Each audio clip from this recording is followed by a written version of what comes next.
the pure voice of youth, Chloe.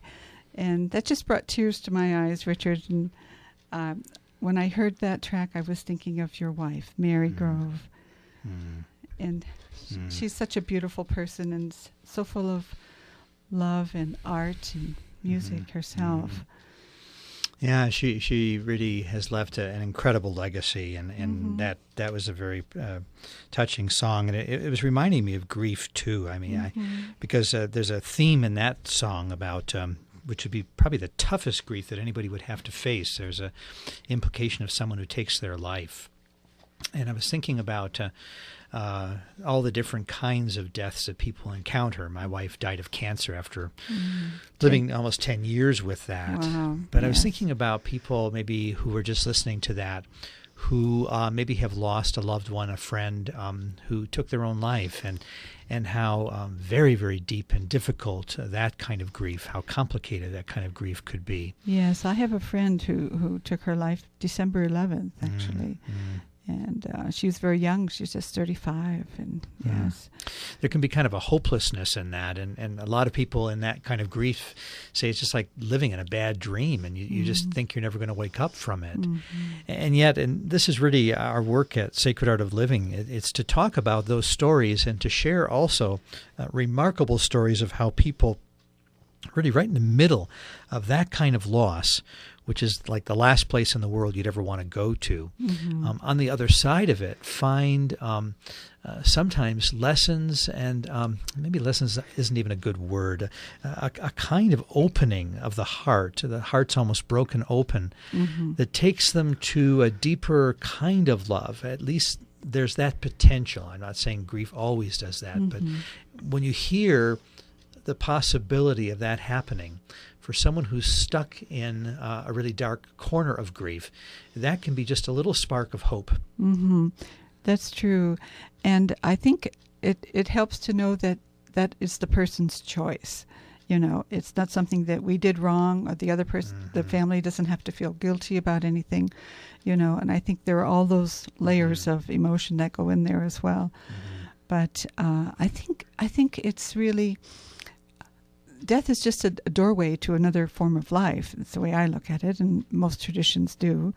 But still, sometimes, you know, people that are left behind can't help missing them and feeling, you know, the loss of them. Like my father died in March, and you know, there's no one there to send a Father's Day card to now, but I can feel him around me and send him a good thought anytime. I don't have to wait for June.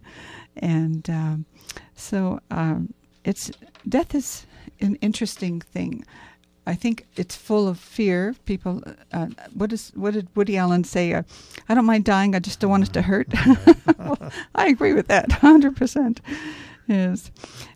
So this workshop that you're giving on the Great Suffering, Great Love, the Heart and Soul of Grief, will be at Nativity Lutheran Church on Broster House Road in March 6th. That's a Sunday from 1 to 4. Right. And it's very affordable. Pre-registration's $25. And they can register online at the sacredartofliving.org. So I think it's well worth an afternoon, a Sunday afternoon, after you listen to the show, of course. Richard and I were talking about the wonderful things that they do at the Sacred Art of Living. And tell me some more about your book. American Book of Living and Dying. Yeah, well, it really came out of the hospice experience, and it was a collection of real stories that, with the permission of the families, we published, because I felt like they were 9 stories. Back to the Enneagram again. I actually picked them because they seemed to represent those 9 aspects. 9's a sacred number, isn't it? 9 different ways that people seem to deal with this, and they were stories that just really sometimes show the challenging side, obviously, of loss, but also the beautiful side in every one of them, just like some of the music you've been playing. It's amazing that the tears come, but underneath the tears there's a sense of deeper love. There's a sense of, I guess, the possibility of healing, even when there's that dark night of the soul that people walk through. And that's what the book's about. It's really just meant to be an opportunity for people to first read someone else's story, because it'll probably trigger in them their story. Absolutely right. And segueing onto that, this workshop that you're having at the Lutheran Church, what do you think people can get out of that? I mean, what is the key thing besides sharing stories and, Well, first of all, there's nobody that's not touched with grief and loss. Nobody. Right. And we cover it up pretty well in this culture. We don't, show it. We don't talk about it a lot. We don't, and we don't often have permission to, except with maybe the closest friends and associates. So, so this is a way of trying to provide a circle that's safe for people to come and just share stories about the lives of their loved ones and their friends, and maybe the fears of those people who are struggling with cancer and terminal illness, and a place to honor all of those great stories. And then what I think will happen there, it seems to happen at all of these programs, is that you share some story, you share some of the great parts of people's lives that you honor, and also the tears and the sad parts. But people leave with a sense of hope, and they don't even know why. They just know that by having a place where you give the soul an opportunity to really listen to that unattended part of ourselves, which is often what grief is. It's not that there's some magic cure for it, but there's a sense of going beneath the surface of that turmoil to some place where there's a deeper love and healing. I love the saying in the American Book of Dying that we like to quote, is that everything that we love in life is going to be lost, but the love is never lost. Right. And that's the part that we hang on to. And so I hope it'll be a celebration of that love. Yes. And like I've been to a good many funerals in my years working with the Sisters of Immaculate Heart. And the thing it is really is celebration of life. And I think we have to really sink deep into the fact that, life changes.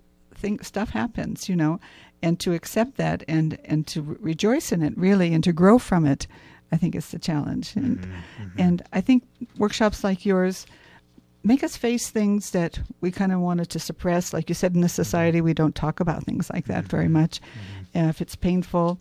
But sometimes going through the pain, not letting it reside and get stuck in us, kind of be more transparent to let it blow through. And it's like a reed, like a flute. You can make music from it.